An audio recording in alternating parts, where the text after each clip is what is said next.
También analista político. ¿Cómo está, Darío? Bienvenido. Freddy, un placer siempre venir aquí a los días lunes a desmenuzar una vez al mes la encuesta de la Cosa Nostra, las cosas que deja, pero sobre todo, como siempre lo decimos, es solo una encuesta, pero nos permite abrir una conversación interesante. Sí, bien entretenida además. Sí, tiene y en la cositas. lejanía aparente, por supuesto, porque siempre está presente entre nosotros desde España, Alberto Mayol, también sociólogo, analista político, director de la Cosa Nostra.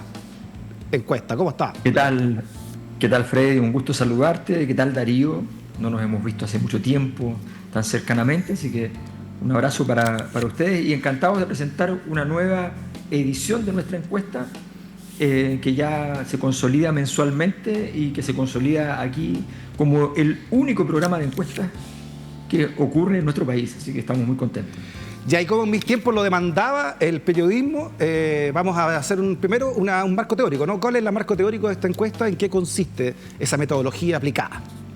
Mira, la mayor parte de las encuestas, incluso si dicen lo contrario, salvo la encuesta del Centro de Estudios Públicos, por ejemplo, encuestas que se hacen un par de veces al año o a veces una sola vez al año, son encuestas que se denominan no probabilísticas. Son encuestas que están hechas a partir de lo que se denomina una selección de personas dentro de la cual se hace una subselección. Ya, la primera se llama el marco muestral, lo segundo se llama la muestra.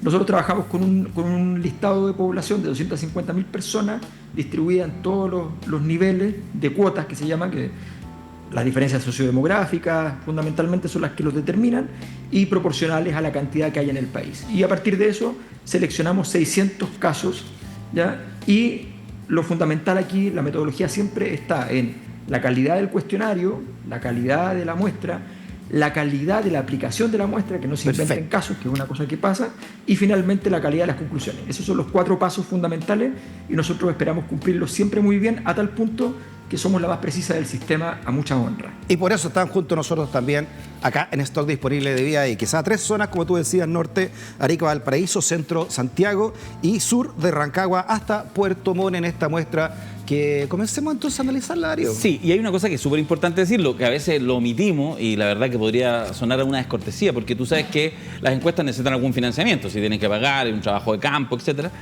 Una encuesta no es barata y en el caso de la encuesta de la Cosa Nostra, desde su inicio, hace casi 5 años, esto lo financian los amigos de la Cosa Nostra, que mes a mes aportan 10 luquitas, precio único, para aportar, y eso la familia de la Cosa Nostra. La familia, que queremos que crezca. La familia es una familia muy querendona, pero quizás un poco pequeña, queremos que sea más italiana, así que en seminarios, lacosanostra.cl, que es nuestra página web. Ahí están las coordenadas. Ahí están las coordenadas para poder inscribirse y aportar. Y ojo, porque necesitamos financiar la encuesta para todo el 2025, seguir haciéndola de manera mensual, porque más el 2025 se viene sabrosón, así que esperamos que usted se pueda aportar a la encuesta. Ya, preparando entonces el 2025, este es el último programa que hacemos de este año. Exactamente. ¿No? Cerramos el año con esta encuesta que no paramos. Fue hecha entre el 6 y el 11 de diciembre, así que está fresquecita de paquete, como se decía antes, ¿no?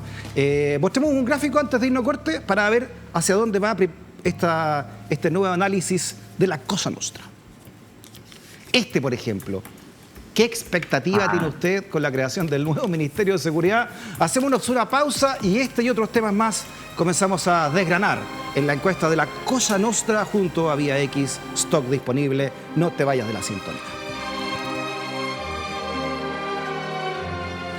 Seguimos analizando entonces, segundo análisis ya que hace stock disponible Vía X con la encuesta y estudios de la Cosa Nostra. Desde España está Alberto Mayol y acá en el estudio don Darío Quiroga, ambos responsables de esta nueva encuesta, hecha entre el 6 y el 11 de diciembre, fresquecita. Ya, habíamos dejado antes la primera pregunta, y lo vemos entonces a través del siguiente esquema, ¿no? ¿Qué expectativa, decíamos, tiene usted con la creación del nuevo Ministerio de Seguridad? 31 dice que será irrelevante, 22 implicará una mejora, 32 implicará una mejora importante y 15 será peor que se separe del Ministerio del Interior. En fin, ¿cómo abordamos estos números? Alberto, ¿qué te parece a ti desde ya?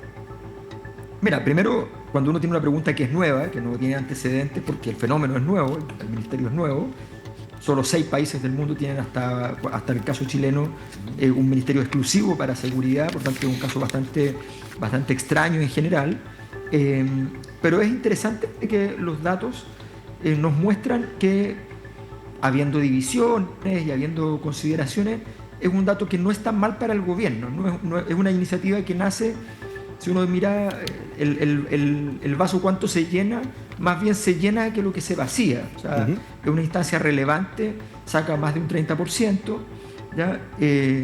Y la mirada de una mejora menor, claro, es 22%, pero una mejora menor es una mejora dentro de todo. Entonces está el mundo medio dividido en dos. Obviamente también es muy fuerte el irrelevante, que con un 31%.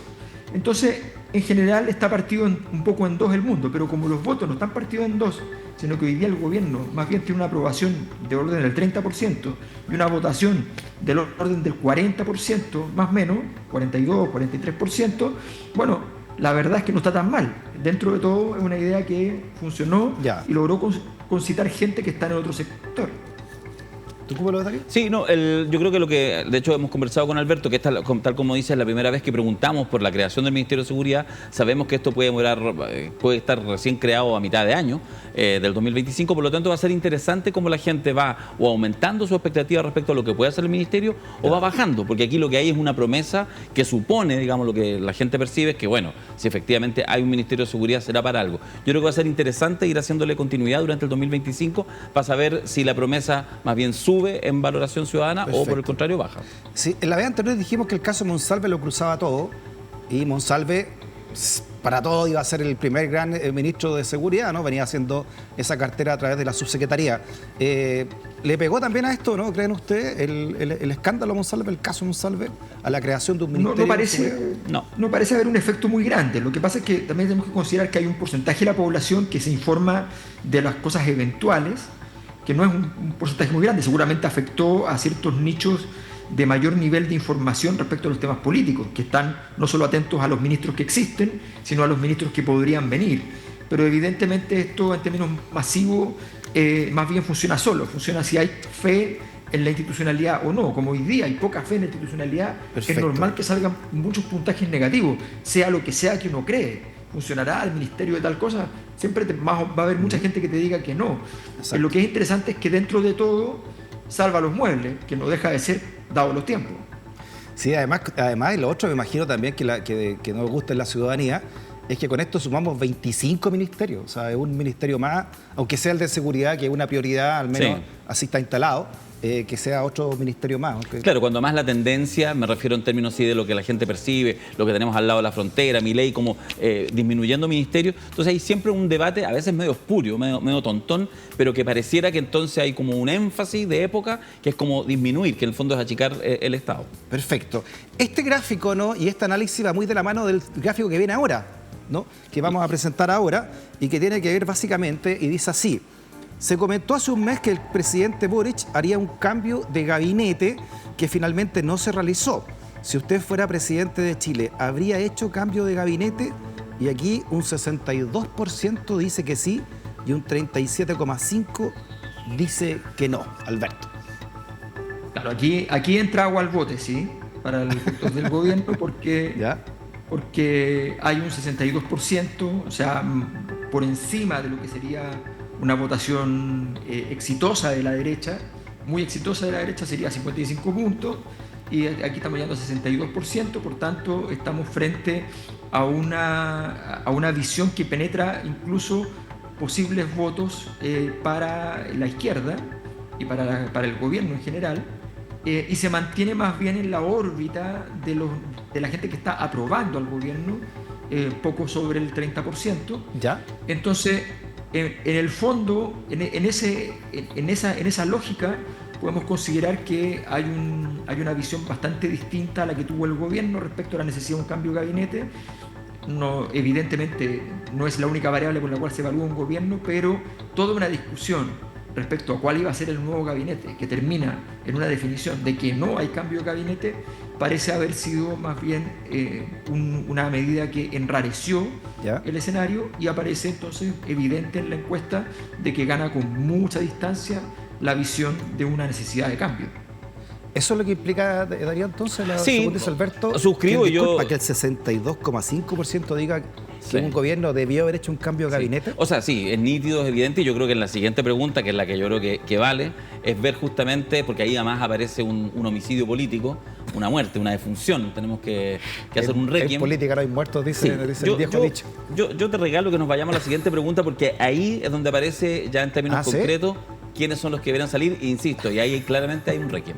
Ya, pues vámonos a la otra entonces, el gráfico número 3 ya de este estudio de la Cosa Nostra, donde se pregunta, ¿no?, en este gráfico, el número 3, de la siguiente lista, dice, elija 3 ministros a los que usted habría solicitado la renuncia.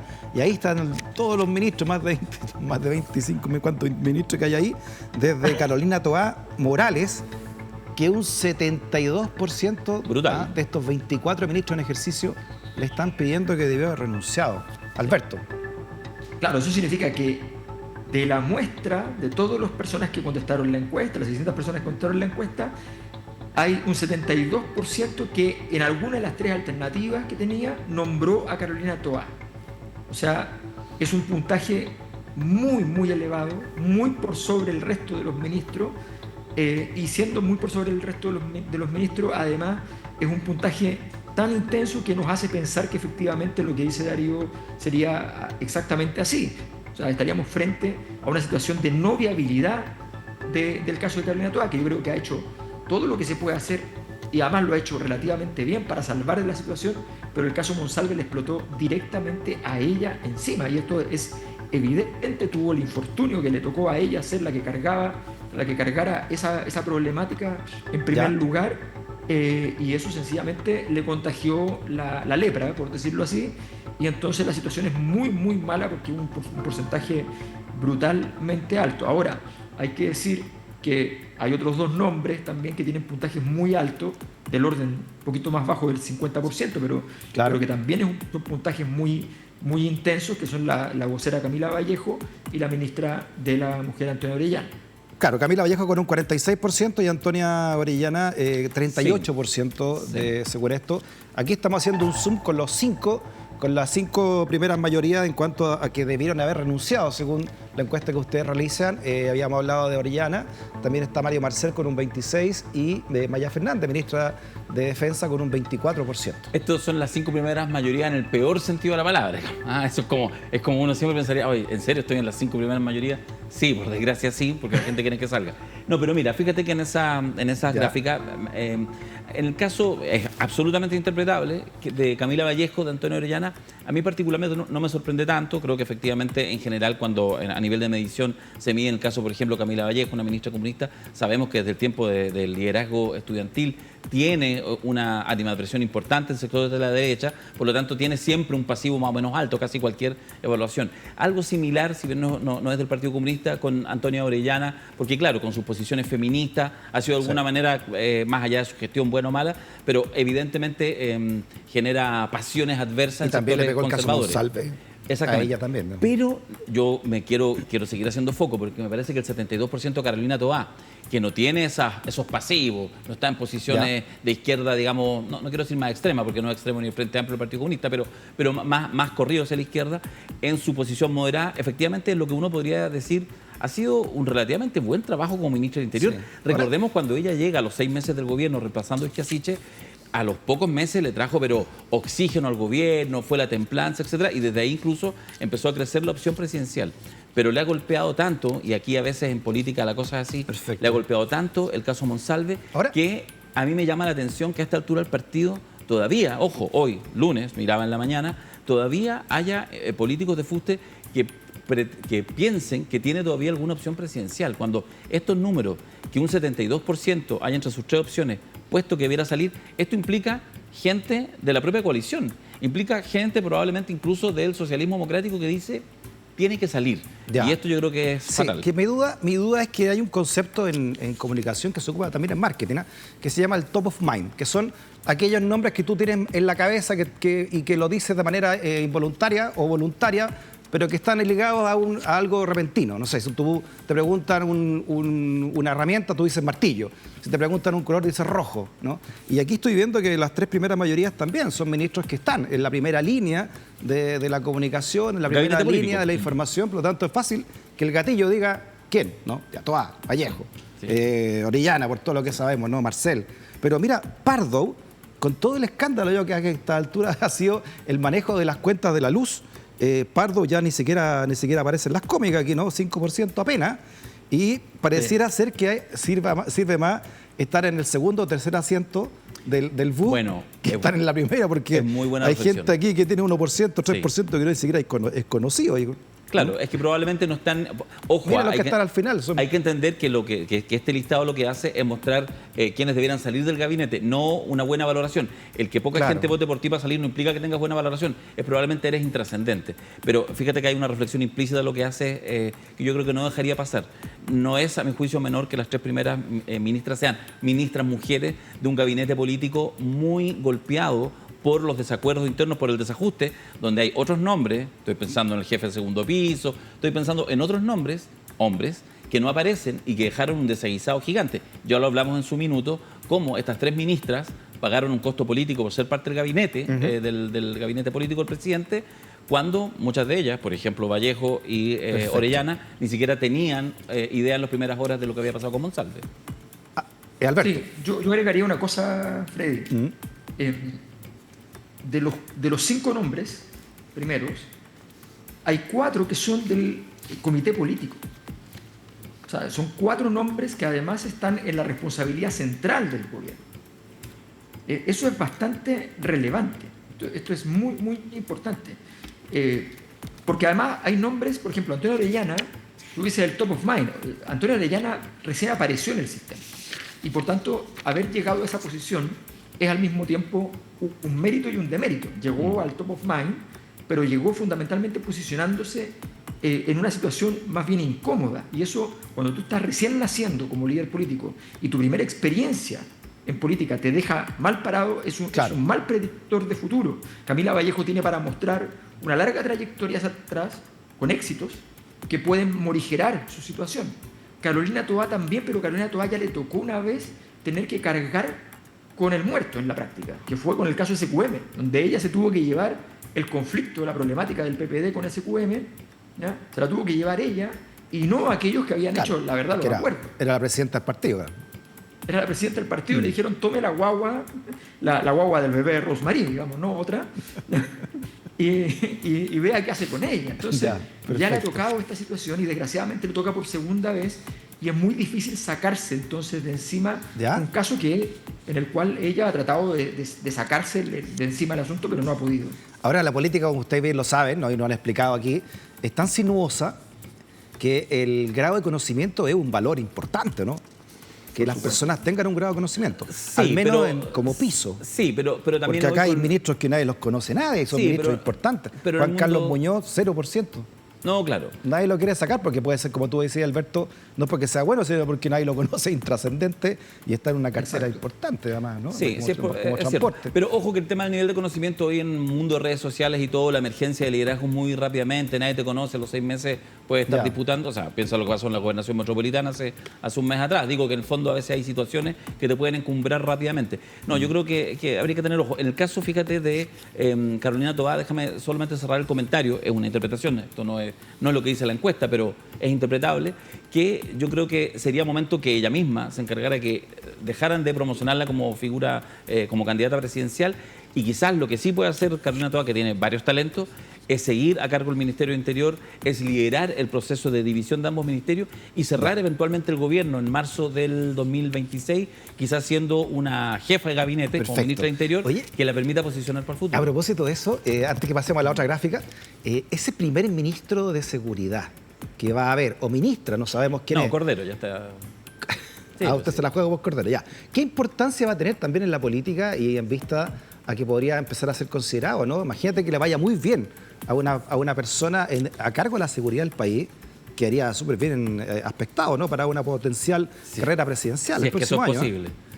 Si es que eso es posible. Sí, claro. Sería un poco extraño en todo caso. Déjame decir una cosa que es bien incómoda para estos temas. los temas de seguridad habitualmente son materia de la moledora de carne, pero no te llevan al estrellato. Ya. O sea, los temas de seguridad, cuando tú lo haces bien, mira, te lo cuento así. Los países que tienen mayores niveles de criminalidad, aquellos ministros que han logrado bajar la criminalidad, no ganan un solo voto. La distancia entre la política pública y la capacidad comunicacional es enorme normalmente. Te podría decir que el único caso así emblemático, donde la capacidad de seguridad permite un triunfo político, hay 2, 3 casos, Bukele, Giuliani, ¿ya? Un par de que han logrado transformar una gestión de seguridad exitosa en votos. En general no es así, y de hecho Giuliani tuvo una carrera relativamente corta en el sentido de que no llegó a la primera línea en términos de las posibles candidaturas presidenciales en Estados Unidos. En el caso de Bukele es completamente distinto, es líder incluso mundial con un país muy pequeño, y formuló una estructura de cómo plantearse frente al tema que es bastante brillante, más allá de que guste o no guste. Muy bien, sigamos avanzando entonces en la gráfica, por ejemplo, la siguiente. ¿Qué me pueden decir de ella y su contexto, no? Usted eligió la primaria 1 como la más interesante. ¿Por quién votaría en la primaria que eligió? Dice esta, en la primaria de la derecha, por supuesto, ¿no? Evelyn Matei, 52,8, Johannes Kaiser, 40, y Rodolfo Carter apenas un 7,1, y aquí está sacado Castro, ¿no? Y usted, por alguna razón lo sacaron. Sí, voy a hacer una explicación basal que va a explicar las siguientes encuestas, las siguientes preguntas que las va a ir comentando Alberto. Nosotros, hace un mes atrás, se recordará a la gente, porque sigue este programa de manera fiel y religiosa, por supuesto, como tiene que ser. Tenemos una comunidad del pensamiento. Pero cosas serias, digamos, son hasta menos peligrosos, digamos. Andan por ahí, digamos, los stocks disponibles. La maquinaria sí nos quiere hacer parecer. Justamente, no, está bien. Hasta el mes pasado, y ustedes lo vieron acá, nosotros hablábamos de 3 primarias. Entonces le preguntábamos a la gente si quería participar en una primaria de centro, ¿ya?, de izquierda o derecha, más o menos. Y resulta que en realidad ya venían hace varios meses atrás dando jugo la primaria centro, en que medíamos a Jimena Rincón, a Yanna Proboste, a Claudio Rego. Entonces al final no daba. No Así prendió, que lo sacamos. no existe. No prendió el centro. No es culpa nuestra. Así que ahora tenemos solamente 2 primarias. Y además, ya lo va a explicar, porque Claudio Rego lo metimos en la de centro-izquierda, porque de alguna manera está instalado ahí en términos prácticos. Por lo tanto, ahora solamente vamos a trabajar con 2 primarias, que son lo que va a ver a continuación Alberto Mayor. Y lo siguiente que voy a comentar también, atento, es que hicimos las 2 primarias y quisimos ver cómo andaba, qué pasaba si sacábamos al que supuestamente es el candidato más bien de la ultra, José Antonio Kast, y dejábamos solamente al aspirante, Johannes Kaiser, y eso es lo que vamos a ver a continuación. Oye, Alberto, entonces, dentro de este marco teórico, ¿qué pasó? Está apagado el centro, ¿no? ¿Qué pasó con el centro?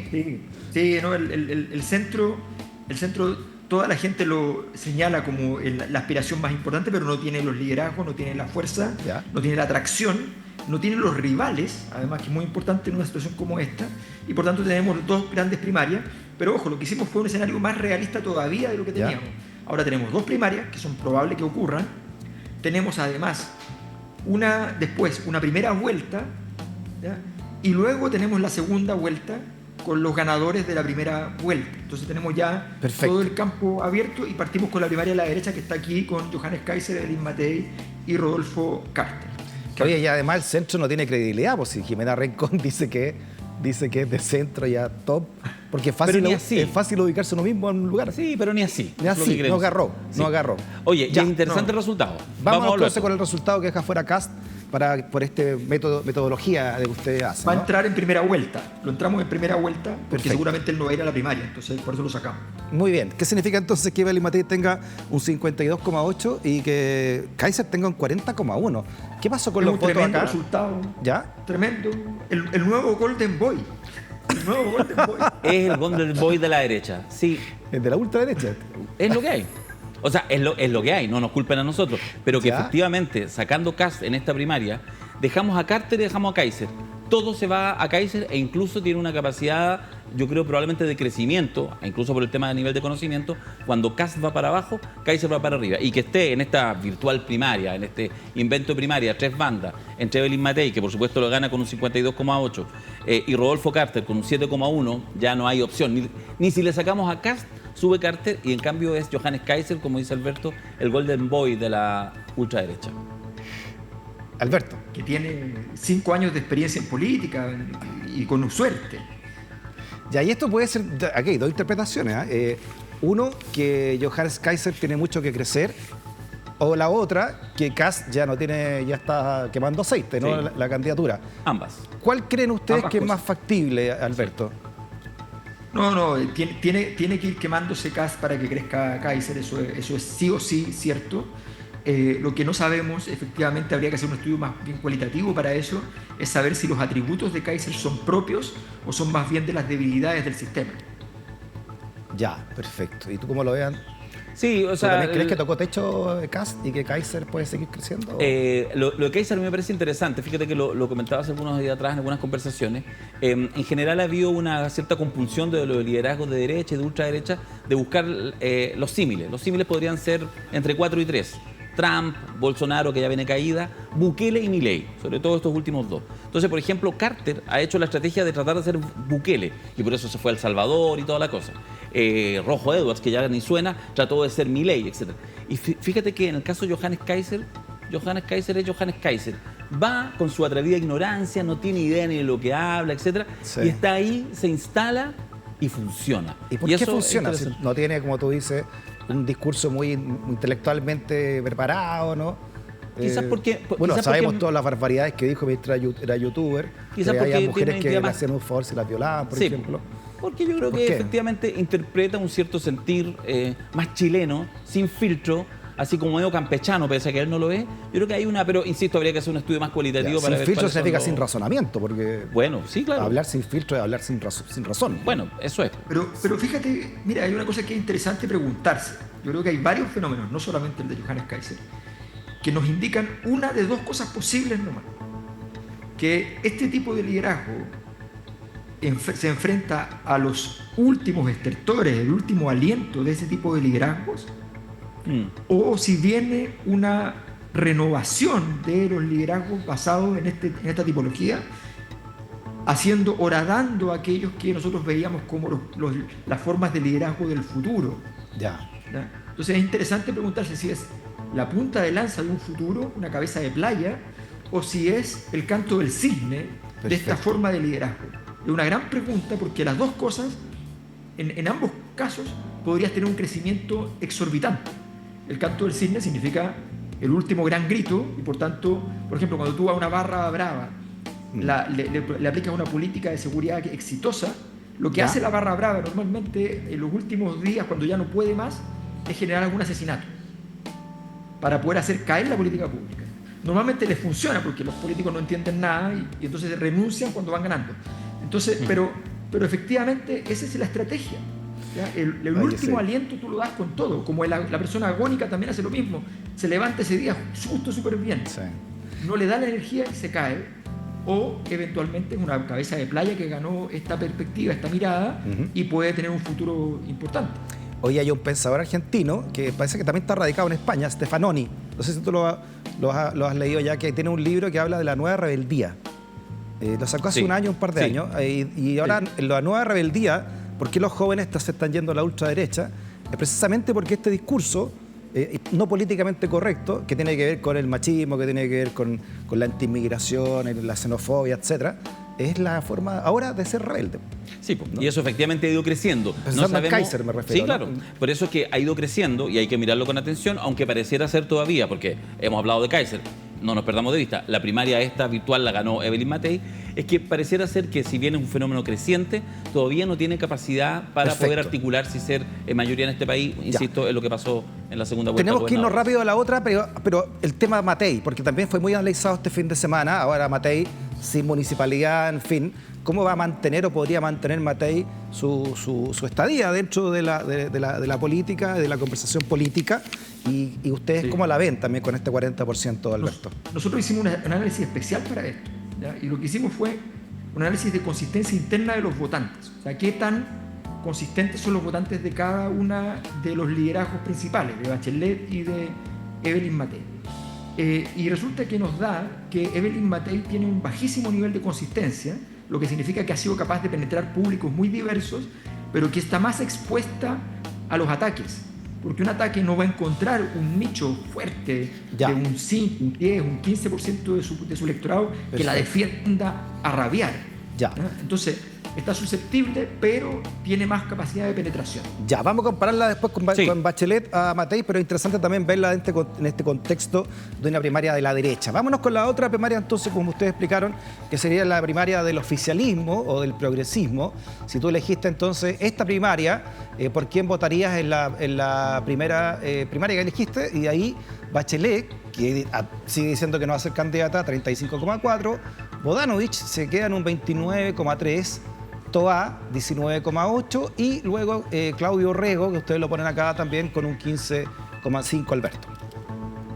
Sí, efectivamente, Michelle Bachelet con un puntaje relativamente discreto, hay que decirlo porque con una Carolina Toá caída en un 19% de la primaria, o sea, de una primaria que tiene como el 40%, 45% de los votos, ¿ya? Significa que está bajo el 10%, y entonces está con una votación bastante baja, y en cambio Tomás Bodanovich crece y llega al 29%, incluso impugnando hasta 6 puntos, y por supuesto no es tan sencillo, pero está en una posición expectante, competitiva, lo que le pasa un poco a Kaiser con Matei, competitiva para efectos de una primaria con Michelle Bachelet, lo que significa que muchos de los votos que uno podría atribuir a que son votos de Bachelet o de Carolina Toá terminan ya en manos de Bodanovich, mucho más allá incluso de la votación del Frente Amplio, probablemente ya asociado más bien como figura de gobierno, y Claudio Rego saca 15 puntos, que es más o menos lo que sacaba proporcionalmente en las votaciones que veíamos siempre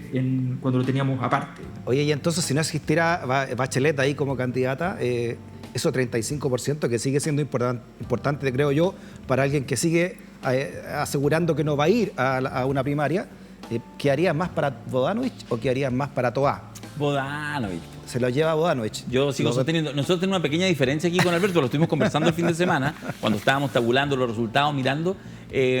Claro, Alberto dice, bueno, se estanca un poquito el fenómeno Bodanovich. El fenómeno fue el mes pasado con la elección, ¿cierto?, en Maipú, hace mes y medio atrás. Pero me da la sensación que no, fíjate, yo creo que más bien está, porque además él no ha dado ningún paso adelante, y por lo tanto me parece que tiene en el ecosistema, ya logró generar una atracción interesante, y como da la sensación, si uno mira, de hecho, esos 4 nombres que proponemos ahí, que se van a ir cayendo, a mí me parece que efectivamente él puede ir creciendo. Ahora, no es automático, claramente necesita que pasen un par de cosas interesantes, un par de portadas buenas en La Cuarta, un par de portadas buenas en LUN, para meterse en ese mundo y ser capaz eventualmente que algunos sondeos, igual lo han inflado mucho, porque yo creo que hay varios que quieren, y hacen algunas encuestas que yo no les creo mucho, que está poco menos que arriba de Matei en una potencial segunda vuelta. No me parece eso razonable, no hay ningún número que indique eso.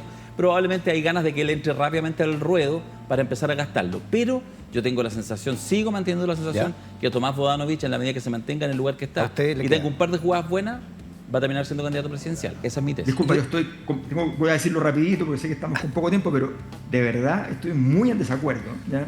Mi estrategia es buena. Aquí el señor Bodanovich tiene que elegir entre el asesor Darío Quiroga y el asesor Alberto Mayor, porque estamos separados completamente. A ver, mira, en primer lugar, sinceremos las cosas. Yo siempre creo que la gente que me pide consejo, investigaciones, que siempre tiene 2-3 días después de que se va a la cama porque no lo pasan bien con el diagnóstico. Yo le diría a Bodanovich lo siguiente: eres jugador de una jugada, ha repetido la misma jugada todo el tiempo y le ha hecho crecer, porque tiene al frente una rival que le ha regalado el mundo, que se llama Katy Barriga, ¿ya? No ha hecho nada más que construya su porcentaje, nada, absolutamente nada. Es una persona que te llamó para ir al cine el martes, te llamó para ir al cine el miércoles, te llamó para ir al cine el jueves, el viernes, el sábado y el domingo. Y no te invitó nunca al motel. Y decir, ¿sabes qué, compadre? De verdad, no me voy a llevar solo al cine, ¿ya? Entonces, tiene debilidades estructurales que no está compensando, y siguen buscando mecanismos de Katy Barriga. Que se olvide de Katy Barriga, porque ya no va a llegar a ser presidente con una variable. Eso no ha existido nunca. Perfecto. Así que yo le diría, además, que no busque la portada de La Cuarta, sino que empiece a buscar también articulaciones mucho más sofisticadas, ¿ya? Incluyendo el diario financiero y cosas un poquito más sofisticadas, porque si no, no va a llegar a ninguna parte. Oye, tu respuesta, Alberto, y también la tuya, Darío, van de la mano de la otra gran pregunta que comienza a hacerse a partir de un par de semanas más, cuando comience el año 2025. Bueno, ¿cuándo van a transparentar?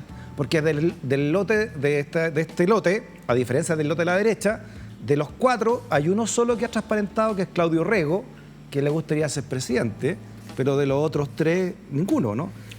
Y Vlado Mirosevich, el único de este lado, del progresismo, al menos de este lote, que ha dicho que también quiere ser y que incluso podría llegar incluso a la primera vuelta derechamente, ¿no? Lo medimos, de hecho, en una próxima consulta que está más adelante.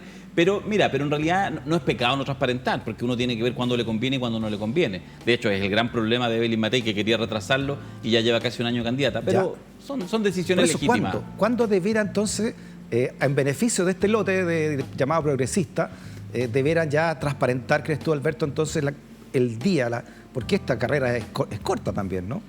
Mira, lo que pasa es que hay síndromes. En la derecha está el síndrome Piñera, que es hacer un sorpaso en enero.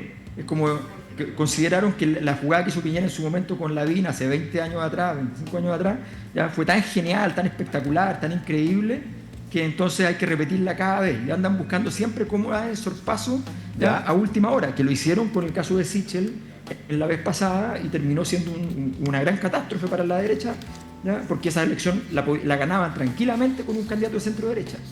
Y habría sido el primero en repetir.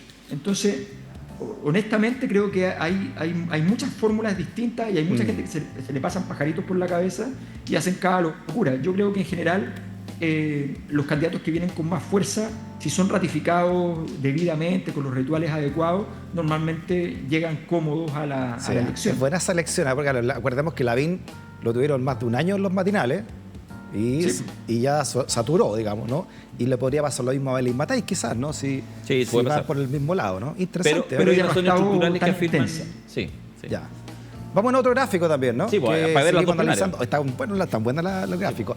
Por ejemplo, que viene ahora, muchachos.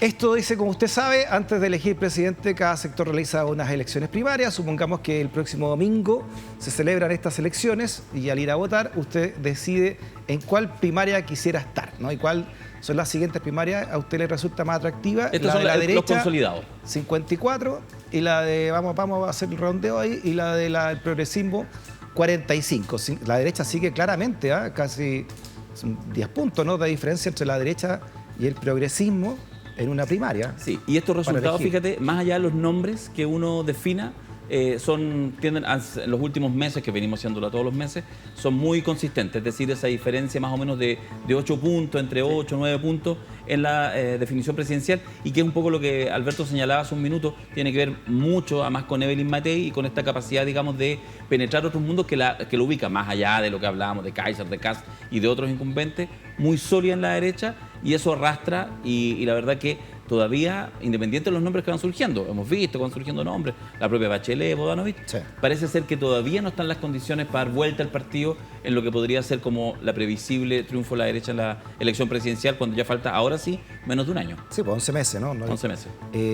¿Cómo lo lees tú esto Alberto? No, tal cual, efectivamente es una diferencia sustantiva. En términos prácticos, cuando hay 10 puntos de diferencia entre dos opciones, significa que son 5 puntos a cambiar. Si tú cambias 5 puntos, inmediatamente obtuviste los 10.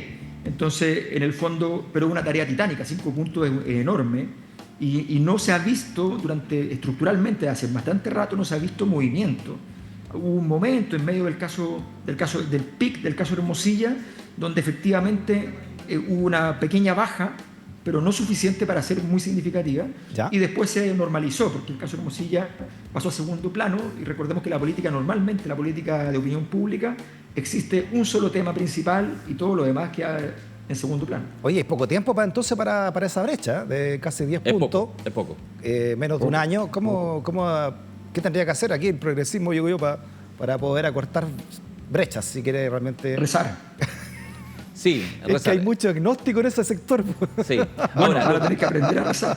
Mira, esta es la peor parte, porque en realidad pareciera que la posibilidad, digamos, de caída más bien tiene que ver con los errores que cometa la derecha, más que en las virtudes de lo que puede hacer el oficialismo, que por supuesto tiene, como es oficialismo, más complejo, si es capaz de lucir una reforma de pensiones, etcétera. Se ve difícil. Ahora, en la próxima pregunta, donde medimos una primera vuelta así real, yo creo que empieza a quedar claro cómo se viene el horizonte.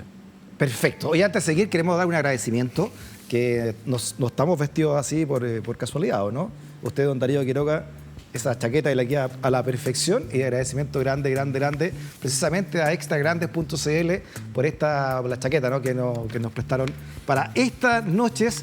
También hay productos para quienes buscan todo tipo de tallas, sobre todo aquellas que escapan básicamente al fenotipo común. Justamente, para quienes somos gente grande. Gente grande. Está bueno ese término. Así que muchas gracias por la ayuda, ¿no? Y estar en esta por un verano con polera. Cosa nostra. Por un verano con polera. En la novela del Padrino se llaman a los personajes importantes pezzonovante, que significa que pesan 90 kilos, ¿no?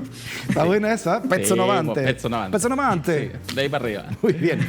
Ya, oye, nos quedan un par de gráficos más antes, a ver si alcanzamos a conversarlos también aquí en stock disponible. Y la cosa nostra, por ejemplo, este. Ya, supongamos entonces que a la primera vuelta llegan los siguientes nombres. ¿Por quién votaría en esta primera vuelta? Bachelet 36,7, Evelyn Matei 32,8, Kast 20,5, Vlado Mirosevic, aquí aparece Vlado con 5,3, Franco Parisi 2,5 y Marco Enrique Sominami 1,5. Alberto. Aquí Bachelet le gana a Matei, porque se divide mucho el voto de la derecha. Sí, es un triunfo tipo Massa en Argentina con Milei. Ya. O sea, donde el segundo tiene todas las posibilidades de ganar porque el tercero es de su sector y juntos suman más de 50 puntos de una, y donde además hay un tercero, que es Franco Parisi, cuya votación con alta probabilidad tiene un porcentaje importante más a la derecha que a la izquierda. Entonces, la verdad es que se replica más o menos un escenario de 54, 55 puntos para la derecha. Claro. Con una Michelle Bachelet, en todo caso, celebrando una primera vuelta, con esperanzas y expectativas de poder cambiar algunos votos, con un Vlado Mirosevic teniendo que tomar decisiones que suponemos que están definidas, pero Vlado Mirosevic ha pasado por todo el espectro, así que eso también puede ser un factor. Y con un aporte de Marco Enrique Sominami que no es suficiente para poder apuntalar a Michelle Bachelet. Oye, aquí es alta la votación de derecha. Si sumamos a Matei con Kast y con Parisi, llegan al 60%, prácticamente. Sí, al 55. 55, claro. Sí, 55%. Pero es una votación que es coherente con lo de la primaria y y sigue siendo coherente. Entonces, efectivamente, no se ve mucho por dónde pueda ocurrir esto. Podríamos impostar la próxima vez una elección con otro candidato de izquierda o con otros candidatos de izquierda en primera vuelta para ver si alguna fórmula así rara, extravagante, funciona. Pero esto es lo lógico. Los que ganaron las primarias, Bachelet, Matei, llegando primeros, y luego José Antonio Kast, que recibe algunos de esos votos mismos de las primarias de que gana a Kaiser y que entonces saca sus 20 puntos. Claro, uno puede decir, mira, parece ver a que los candidatos de derecha están tocando techo, o sea, Kast y Matei, pero aquí falta el fenómeno Kaiser, que quizás podría arrastrar más votos, no sé, ¿qué podría esconder esto? Kaiser probablemente se va a inscribir, si es que hay primaria en Chile, se va a inscribir en la primaria, y lo ha pensado probablemente, tal vez no pensaba que iba a tener un escenario como este, donde podría haber ido directamente a primera vuelta.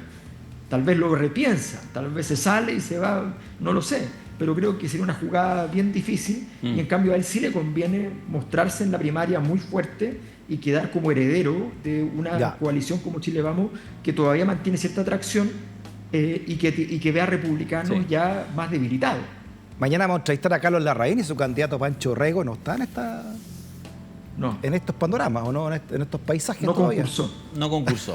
Ni va a concursar. Además que en ese sentido no ha sido tonto y se ha echado para atrás porque él va a asegurar una buena diputación, que es lo que le interesa. Una parlamentaria. Sí, de diputado, Pancho Rego en la Cámara de Diputados puede dar buena leche, pero lo tiene claro.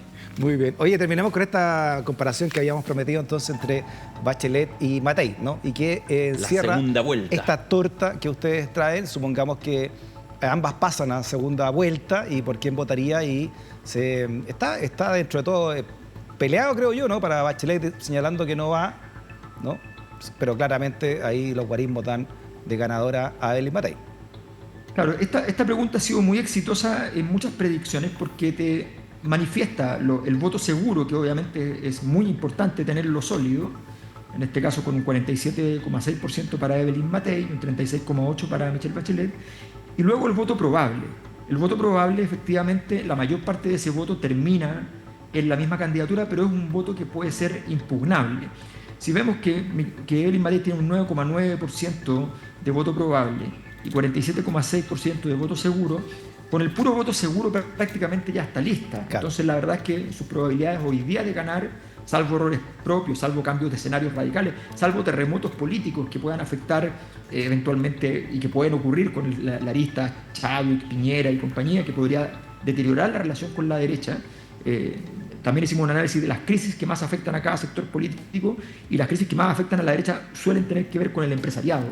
Y esa es una crisis que podría crecer en ese sentido, versus las crisis que más afectan a la izquierda, que son las crisis internas, las crisis de gobierno interna, como la que le pasó a Michelle Bachelet, que básicamente logró destruir una imagen perfecta de Bachelet. Bueno, tú dices la crisis, disculpa, para entender la crisis del empresariado, no sé, la defensa de la FP ahora o no, o la defensa de la ISAPRES también con esa ley corta. ¿Esas son las cosas que afectan a la derecha? Esos son los errores no forzados que la derecha comete habitualmente y que le cuestan muchos votos. Las ISAPRES, la AFP, la relación con el empresariado, donde la derecha siente que tiene que representar al empresariado sí o sí y no hace nunca una excepción para poder demostrar que tiene algún nivel de autonomía. Es la defensa de su modelo también, ¿no? La piedra angular de su modelo. Pero justamente cuando tú estás defendiendo el modelo de competencia, y tú dices, no quiero aumentar la cantidad de AFP, ¿cuál es tu modelo? ¿Me entiendes?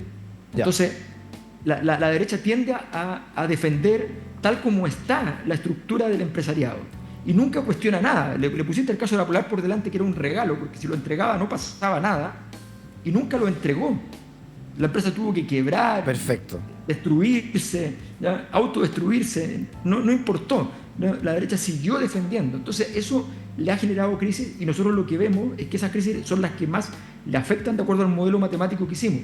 Y a la izquierda, en cambio, lo que más le afecta son las divisiones internas que terminan en crisis políticas al interior de los gobiernos, como le pasó a Michelle Bachelet en su segundo gobierno muy fuertemente, como le pasó ahora a Gabriel Boric con la situación de Monsalve y las fracturas internas que se han ido produciendo y que todavía van a arrastrar consecuencias para el gobierno. Se han pagado caros los piscos agua ya. Sí, y en ese sentido, o sea, es cosa de ver si uno revisa la prensa, así como la prensa tradicional, más masiva, qué sé yo, controlada en un 90% por un sector político, que es la derecha, tanto los medios escritos como la televisión abierta. Entonces, claro, tú miráis el caso Monsalve y miráis el caso Hermosilla Chadwick, para ponerlo en esa dimensión, que no tienen, desde mi perspectiva, parangón respecto a la importancia, a la capacidad corrosiva que ha tenido el tema Hermosilla Chadwick en tema de las instituciones del Estado, metiéndose en Fiscalía, metiéndose en la Corte Suprema, etc. Y sin embargo, cuando tú ves el tratamiento que da la prensa, Monsalve lo siguen, digamos, a vehículos mientras va a declarar, y Chadwick nos enteramos después de semanas que declaró. Pero, además de poder echarle la culpa al empedrado, que la tiene, pero claro, cuando, por ejemplo, el jefe de segundo piso pidió como abogado ad honorem a Hermosilla. Sí, claro, por supuesto. Entonces, claro, ahí hay ciertos errores forzados probablemente de una generación política, un sector político que quiere quedar bien, que está en la lógica de los consensos, cuando los otros, cuando huelen sangre, van con todo. Naif se llama eso en francés. Naif. Oye, mostremos la página también de la Cosa Nostra, como decíamos al principio, por si también quiere ser parte, ¿no?, de esta familia. Sí, de hecho, nos vamos con promoción incluso, ¿Ah, sí? Sí, con promoción hasta el 31 de diciembre. Déjale. Si se inscriben en la encuesta de la Cosa Nostra hasta el 31 de diciembre de 2024, van a recibir durante enero un tazón exclusivo de la encuesta de la Cosa Nostra. No te puedo creer. Inmediatamente todas las encuestas, las 22 encuestas desde octubre del 2020 hasta ahora, todos esos archivos para que puedas hacer un ejercicio comparativo. Así que perfecto. Los invitamos a sumarse en seminarioslacosanostra.cl. Alberto, oye, abrazote grande a la distancia aparente, Alberto, hasta allá, hasta España, que esté muy bien. Gracias, Freddy. Gracias, Darío. Un gran abrazo también. Un abrazo. Gracias, Freddy. No, gracias a ustedes también. Muy interesante. Mes a mes estar en estas conversaciones de este living ciudadano con lo que ustedes van analizando en la Cosa Nostra. Volvemos el 2025. 2025. Último lunes de enero. ¿Último de enero? Ya está ya. Esa va a ser la primera encuesta, entonces, sí, claro. cerrando el año 24 y abriendo el 25. Usted mismo lo sugirió, don Freddy Stock, y lo vamos a dejar así. Los últimos lunes de cada mes se entrega acá la encuesta de la Cosa Nostra. Ya, pues, veámoslo. Y le decimos lo que vamos a hacer. Uno aquí, un peón del ajedrez nomás. Dale 30 segundos mayor porque nos trae una novedad. A ver, Alberto. Vamos a hacer una cosa aprovechando que es enero, que es una fecha más rara, entonces vamos a hacer una cosa interesante. Vamos a hacer un mapa político, pero del fútbol. ¿Dónde están ubicados los clubes y dónde están ubicados las grandes estrellas del fútbol en la historia? Perfecto, ¿no? Perfecto. Vamos a hacer Está en bueno, vez del está Padre bueno. Hurtado, vamos a hacer un mapa. Aguante, político. aguante el Rayo Vallecano. Claro, Ya que por está en ejemplo, España. Por ejemplo, aguante el Rayo Vallecano. Alberto, abrazote grande, ¿eh? Que estés muy bien. Hasta la abrazo. próxima. Gracias también, Darío. Muchas gracias, Freddy, un por placer. haber venido. ¿eh? También gracias por la sintonía y por ser parte de esta comunidad del pensamiento. Nos encontramos siempre desde el Link Ciudadano de Vía X. Hasta la próxima. Que esté bien. Chao, chao.